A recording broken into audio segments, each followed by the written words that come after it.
देखिए सवाल क्या लिखा हुआ है कि उस बिंदु के निर्देशांक ज्ञात कीजिए जो बिंदुओं -1, 7 और 4, -3 को मिलाने वाले रेखाखंड को 2:3 के अनुपात में विभाजित करता है। चलिए देखते हैं, सबसे पहले क्या लिखेंगे। सबसे पहले लिखेंगे कि माना माना बिंदु माना बिंदु के निर्देशांक। क्या लिखेंगे? निर्देशांक लिखेंगे x, y है। क्या है? x, y है। उसके बाद क्या लिखेंगे? दिया है क्या दिया हुआ है? तो दिया हुआ है x1 का मान। x1 बराबर कितना दिया गया है? -1। और क्या दिया गया है? x2 की जगह पे कितना दिया गया है? 4। ये हमारा x2 है। फिर y1 का मान कितना दिया गया है? y1 का मान दिया गया है 7।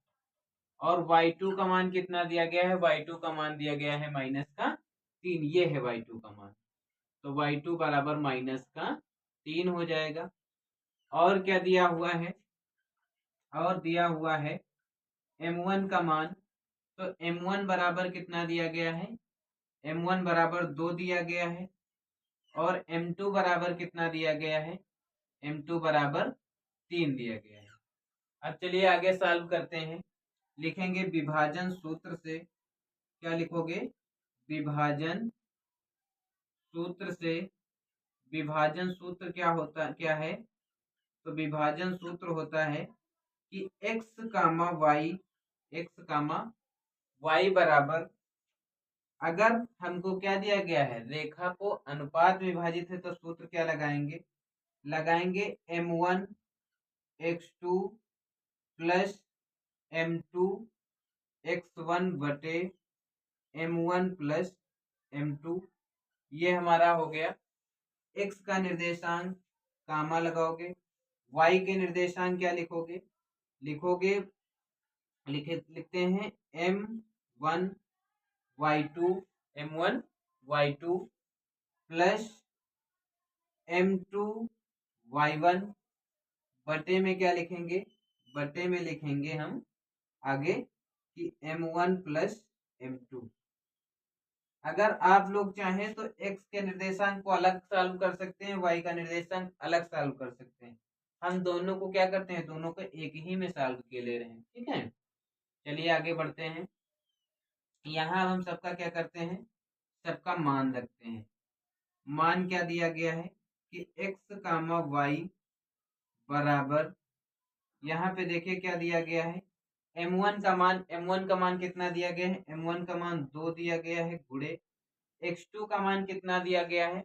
x2 का मान दिया गया है 4। तो यहाँ पे लिखते हैं 4 गुणे में, प्लस m2 का मान कितना दिया गया है? m2 का मान 3 दिया गया है। और गुणे x1 का मान कितना दिया गया है? x1 का मान दिया गया है -1। तो यहाँ लिख देते हैं -1। और बटे में m1 की जगह पे क्या लिखते हैं? m1 की जगह पे 2 लिखते हैं, तो यहाँ पे 2 लिखते हैं। और प्लस m2 की जगह पे कितना लिखते हैं? 3 लिखते हैं, क्योंकि m2 बराबर क्या दिया गया है? 3 दिया गया है। फिर कामा, उसके बाद देखिए m1 बराबर कितना दिया गया है? 2।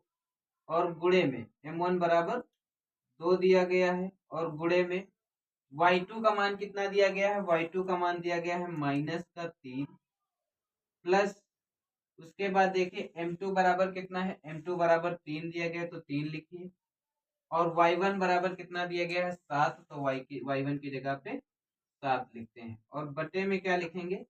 बटे में लिखेंगे m1 का मान कितना दिया गया है? m1 की जगह पे 2 दिया हुआ है, तो 2 लिखिए। प्लस m2 की जगह पे कितना दिया गया है? 3। तो 3 लिखते हैं। आगे बढ़ते हैं, इसको सॉल्व करते हैं। x, y बराबर, यहाँ देखिए 4 दूनी कितना हो जाएगा? 8। तो ये हो जाएगा 8। यहाँ लिखते हैं 8। और क्या दिया गया है? प्लस। और प्लस माइनस कितना हो जाएगा? माइनस। तो यहाँ निशान लगाते हैं माइनस का। और 3 इकन्ने 3, तो ये 3 हो जाएगा। और बटे में क्या दिया गया है? 3 2 5। तो इसको लिख लेते हैं 5/5 हो गया, कामा लगाते हैं। और यहाँ क्या दिया गया है, ये हो जाएगा 3 दूनी 6, लेकिन किसका हो जाएगा, माइनस का, तो माइनस का 6।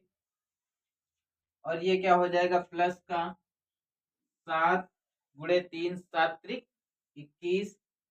तो यहाँ पे लिखते हैं 21 और बटे में कितना हो जाएगा, 5। आगे बढ़ते हैं, x, y बराबर कितना बच जाएगा, 8 - 3 कितना बचेगा, 5 बचेगा।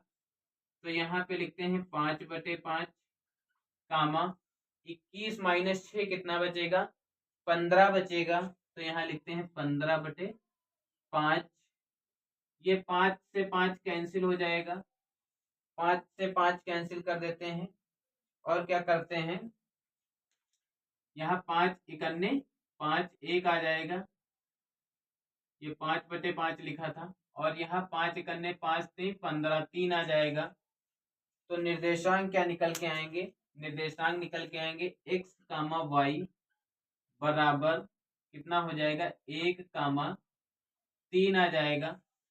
आगे क्या कहा है इसमें, उस बिंदु के निर्देशांक कह रहे हैं, तो लिखेंगे अतः बिंदु के निर्देशांक, अतः बिंदु के निर्देशांक। तो बिंदु के निर्देशांक क्या है, तो जो निकल के आए हैं वही क्या हो जाएंगे, बिंदु के निर्देशांक हो जाएंगे।